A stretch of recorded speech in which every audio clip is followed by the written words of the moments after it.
Boudica was a warrior queen of ancient Britain. During the Iron Age and the early years of Roman rule, she was the leader of the Iceni, a Celtic tribe that inhabited the region of East Anglia in today's southeast Britain. Boudica rose to fame for her rebellion against Roman rule around 60 and 61 AD, a feat that inspired other peoples to fight against the dominance of the mighty Roman Empire. Not much is known about Boudica's childhood, but as she was a woman of Iceni nobility, she's probably received some form of education. The Celtic tribes highly esteemed poetry, music, and history, and these oral traditions were an important part of their culture. Not surprisingly, members of the Celtic nobility, regardless of gender, were trained in the arts of war. Given Boudica's ferocious and fearless approach to her later leadership, she may have had some military training, or at least been familiar with the warrior traditions of her people. By the time Boudica was of age, her family sought an arranged marriage with a young man of noble lineages called Prasutagus, who was the heir to the throne of the Iceni tribe. They ruled a region of Britain that corresponds to modern-day East Anglia. The couple had 2 daughters, whose names have unfortunately not been registered in the historical sources that have survived to the present day. Prasutagus's dealings with the Roman Empire were complex. While the Iceni were an autonomous tribe, they enjoyed a friendly alliance with Rome, allowing them a certain amount of autonomy in their internal affairs. As Rome's ally, Prasutagus appointed the Roman Emperor Nero as joint heir to his kingdom and its wealth, along with his 2 daughters, to protect his people from growing Roman ambition. Nevertheless, the Romans decided to annex the whole of East Anglia after Prasutagus's death, disregarding the inheritance rights of his daughters. They invaded the Iceni lands and used their military might to sack the villages and take slaves wherever they went. Trying to stop this injustice, Boudica and her daughters sought an audience with the Romans, but they had no idea that the worst was yet to come. The Romans generally had no appreciation or respect for people they considered to be barbarians, and this included the Iceni and other Celtic tribes. Boudica, a woman from a tribe of barbarians, demanded change and the withdrawal of Roman troops from their territories, and this was probably a great insult to the Roman procurator Caius Decianus. Boudica was arrested and flogged while her daughters were raped by the Roman soldiers. Although humiliated, Boudica was still a queen of a warrior people, and her anger would not be quenched. Enraged and determined to avenge her family's honor and the wrong done to her people, Boudica swore revenge on Rome. She gathered her tribe and summoned the leaders of the other allied Celtic tribes.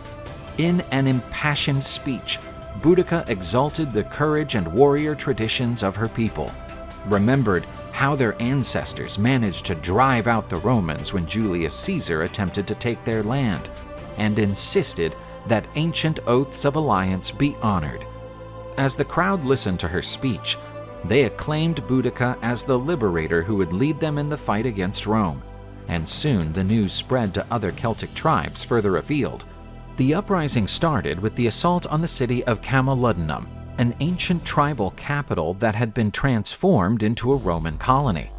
Boudica and her forces sacked and destroyed the city.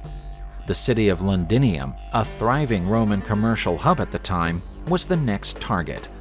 Anticipating the threat, the Roman governor Gaius Suetonius Paulinius opted to vacate the city rather than defend it. Boudica then entered, sacked, and burned Londinium.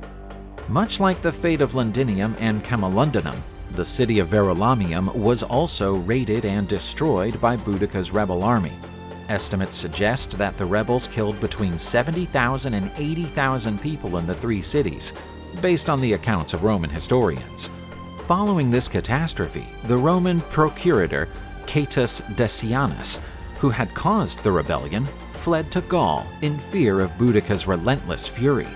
To formalize her victories, Boudica celebrated festivals in honor of the war goddess Andraste, to whom Roman prisoners were offered as sacrifices. Although Boudica's army was vast, numbering over 200,000 rebels, they lacked the discipline, training, and cutting-edge tactics of the Romans.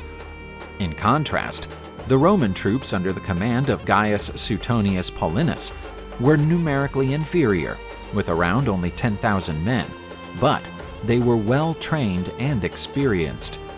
Suetonius picked a battlefield that was set in narrow terrain flanked by dense forests, preventing Boudica's army from using its greater numbers to encircle and outnumber the Romans. This strategic choice restricted the power of Boudica's figures. As the battle started, the Roman infantry kept a solid line, pushing against the rebels with spears and shields, making coordinated advances. Boudica's army, notwithstanding their fierce determination, proved unable to break through or bypass this formation. They were eventually pushed back, and blocked in their escape routes by their own war chariots and the terrain, many were massacred. The battle ended in a crushing victory for the Romans. Roman historians such as Tacitus claimed that almost 80,000 Britons were killed, while Roman losses were only around 400 legionaries. Following the defeat, Boudica is thought to have committed suicide to avoid being captured by the Romans.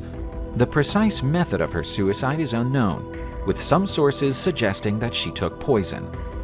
Although Boudica's revolt was suppressed, it had a lasting impact on Roman and British memory.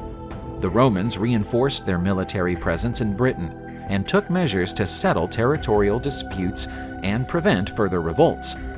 In turn, Boudica is remembered as a heroine of resistance against oppression and as a symbol of the strength and bravery of the British people.